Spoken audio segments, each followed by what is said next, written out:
Transition and paint scoring tonight. Look at both ends really in the paint. You guys dominated. What was the key there? I think we had 27 lane touches in the first half and scored like 32 points off of it.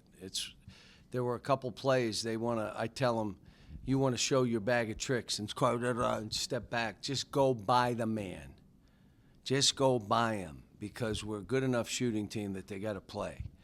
We got a lot of stuff to work on, but, to see them defend and play that hard and compete like they did, especially defensively, man, it's October 24th, guys. And, that team was up 20 on Michigan at Michigan.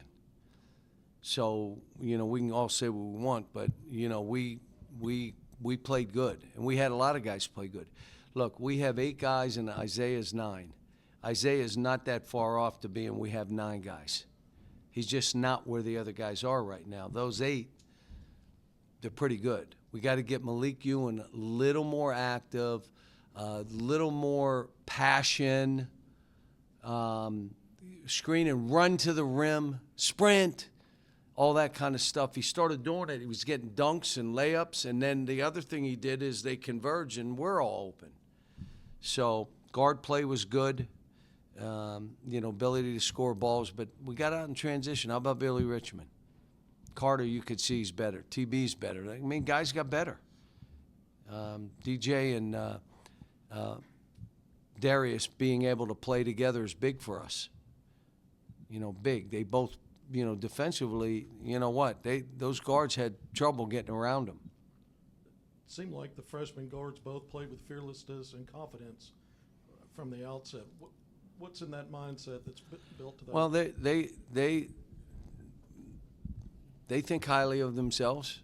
The only thing I'm telling both of them, you're going to take a lot of shots.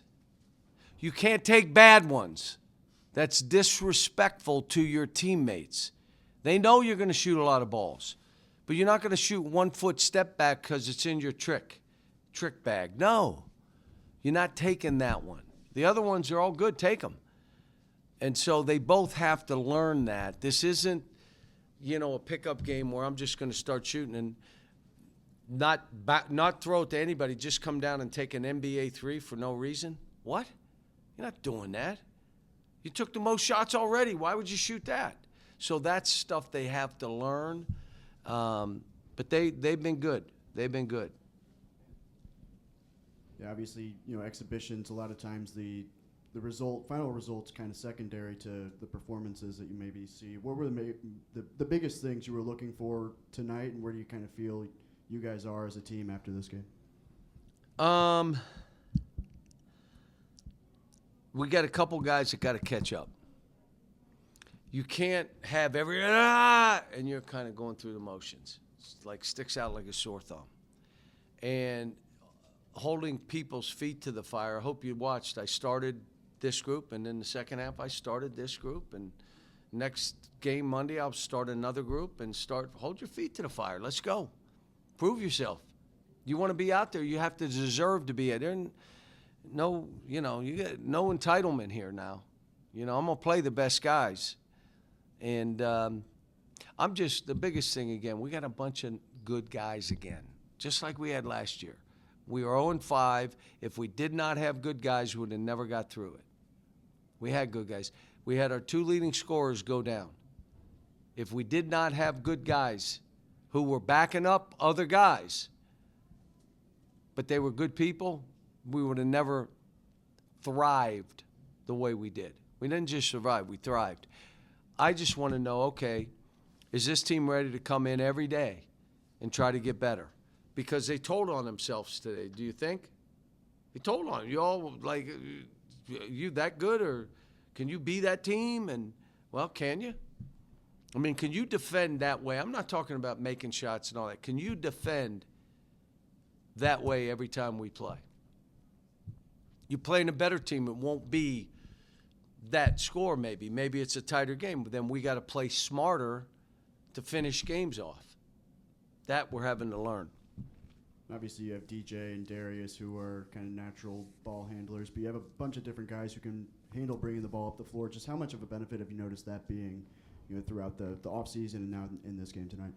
Well, you can have anybody bring it up when you have this kind of team. It's positionless, which is dribble, drive, and positionless basketball are things that I've been preaching for a long time.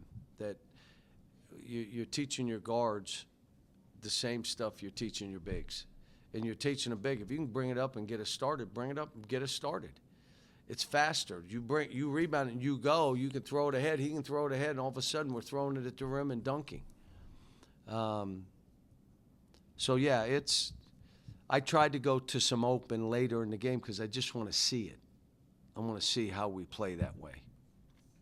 Coach, in the offseason, you talked about the team, trying to figure out the flow of the game, and when things are going sideways, how do they bounce back? Since he goes on the run in the middle of the first and then your guys respond, what did you like out of kind of that response that this team can build on moving forward? Well, I'm going to watch the tape, and I'll see what happened. I think we had to call a timeout and really just refocus. Like, dudes, you're not thinking the right way. You're thinking again, like high school players at times. But no, you need to get like this game Monday. Going to be a hard game because of how they play. Do you guys know how they play? Anybody here watch basketball at all? I mean, they're going to run and jump and run and trap. They'll run 2 guys at the ball. You go pick and roll, they may run 3 guys at the ball. And it makes them play hard because they're scrambling everywhere, which means you got to have basketball players. Whoever has it may have to be making plays. But have I worked on that with this team? No, I haven't. I've been trying to just get us right. Little bit of lack of execution on a few things we did. But it's October 24th. That stuff's going to happen. TB came in here and described and said this team is dangerous. Where do you think that kind of assessment is after, the Who said that? Tonight? TB, Trevin. What's dangerous? This team could be dangerous this year. Now, what I told him, I don't want him to settle. I want him to drive the spots and shoot the ball. I don't care if he shoots air balls. Get in the gym and get the shots where you get to a spot on the floor and you can get us a basket. Because if he can do that, shooting threes, blocking, rebounding, doing, and when he gets the ball somewhere, he can go boom, boom, and get a shot off, he's lethal himself. That's what we need him to do. If you're looking at the best players, they know how to get the spots on the court and get basket. Who am I talking about? Have you watched any games the last couple of days? Shea, just go to a spot and get a shot. I know where I can make shots. Well, where can you make shots? I'm not that guy. You got to shoot all threes and layups. I think the mid-game is important. I'm not saying you're overwhelmed with it, but you shoot 30 to 35 threes, something like that. That's plenty of threes. But you want to win the game, you got to sometimes make baskets because you could shoot 30 and go 8 for 30. Coach, Cincinnati shot 55% in that win against Michigan. You held them to 28% shooting today. What did you maybe identify on tape throughout the week that you were able to take away tonight? I knew they're going to shoot threes, and we worked really hard on taking shots away. The first half, we left a corner, which we never leave. So if you drive at and the guy's in the corner, we ain't helping. We'll fake and go, but he's not getting a shot. We left once, he makes a 3. A slow closeout with the arms down, he makes a 3. Other than that, we were on people. Like, if they were shooting it, they had a hand. I don't know how many we blocked, but we blocked a lot of shots. What was it, 6? And a bunch of them were, like, some perimeter shots. So we're long. Look, with TB, with Malik, with Nick, with Billy, who's bigger than his size, Carter, our guards are big. Isaiah is big, long. First couple minutes that Malik Thomas was in, I think he walked over to you on a teammate's free throw. Do you remember what you said to him? He's one that I'm going to have to at times and let him go some. You hear what I'm saying? But he's got to respect that. So there are times I'm like, you're not taking that kind of shot. He needs to play, and he may not know Rip Hamilton, but he's got to play like Rip Hamilton. Get the shot before you catch the ball. not catch the ball and do this. Get the shot before you catch it. Now, either you're doing that or you're doing something off that. But I'll tell you what else he did. He defended pretty good today. He rebounded pretty good. He did some good stuff. First time in a college game. And again, they had grad students. They were a little older than us. So it was good for them to physically feel what it's like in that kind of game. How do you feel Darius played off ball tonight? He played good. I just got upset because I just wanted him to drive. I know what he is getting downhill. And if you heard me the whole time, take him. He cannot take him. Because he did that little step back and he missed it. Why? Then he started getting to the rim shoulder. How about the one? And he dunked one. You know what I said?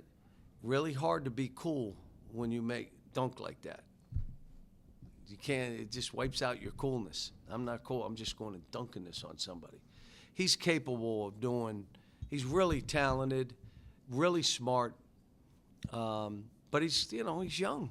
He's going to make mistakes. He's going to, do certain things. Do you have a good comp for him? Somebody that he reminds you of at all? Well, what I'm having to do is if you want that ball in your hand, you can't think you're taking the most shots or I'm putting you off the ball. So you want the ball in the hand, you got to run our team. You got to deliver shots. You got to get people open. You got to create pace.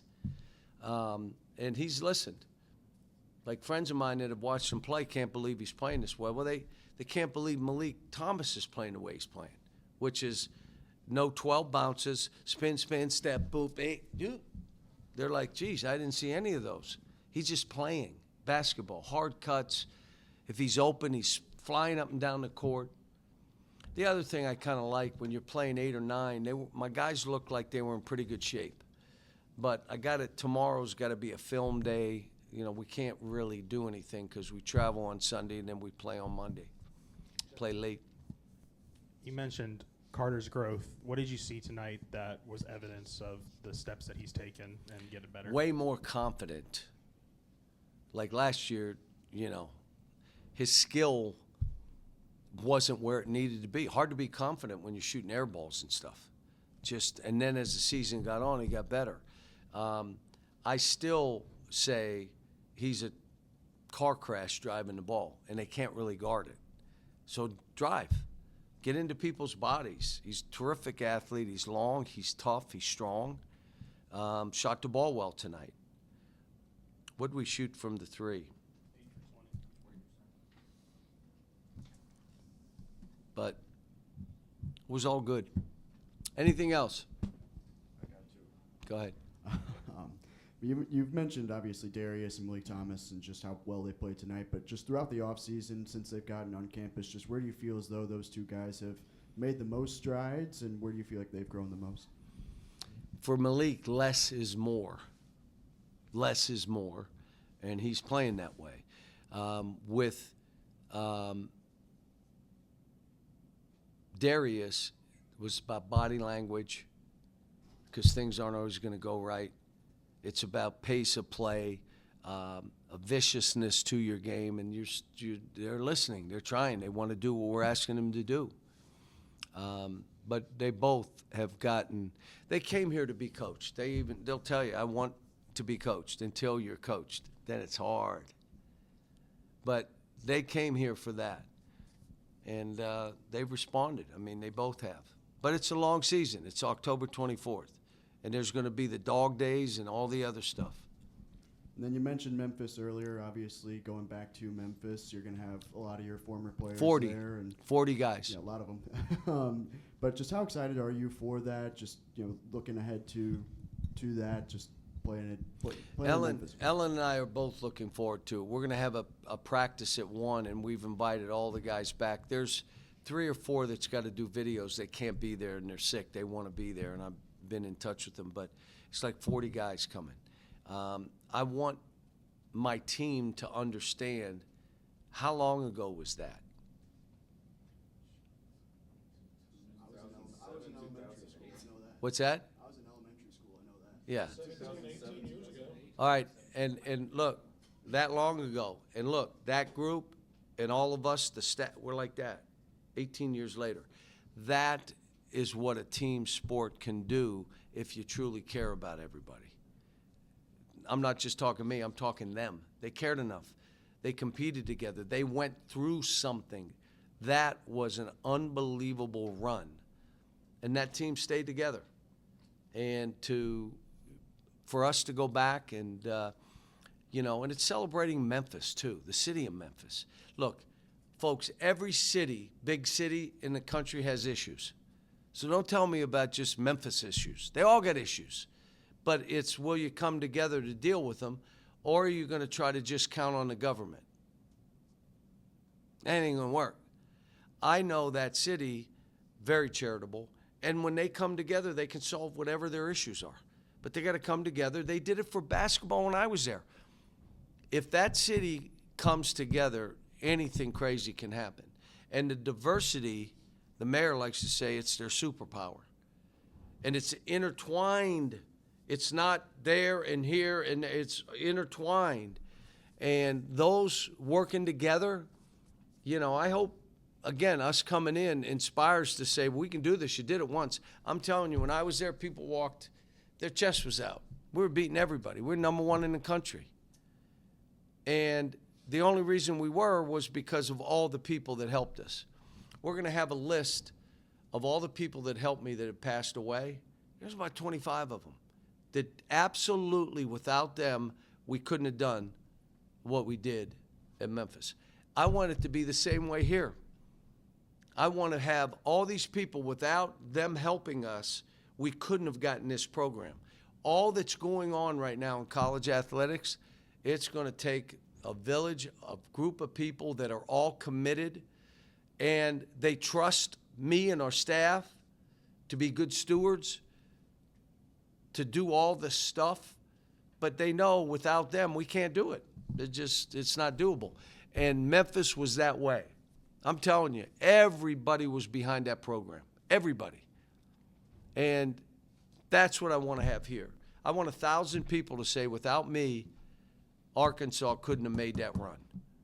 That was an unbelievable time in that program. But you know what? I was there and helped. I did X, Y, Z. So going back is going to be fun. I'm going to see, some of my friends. Ellen's going back to see her friends. That was a great 9 years. 9. Everybody, I only stayed there a couple of years. I was there 9. I was at UMass 8. Started again when I was 12, but I was there a long time.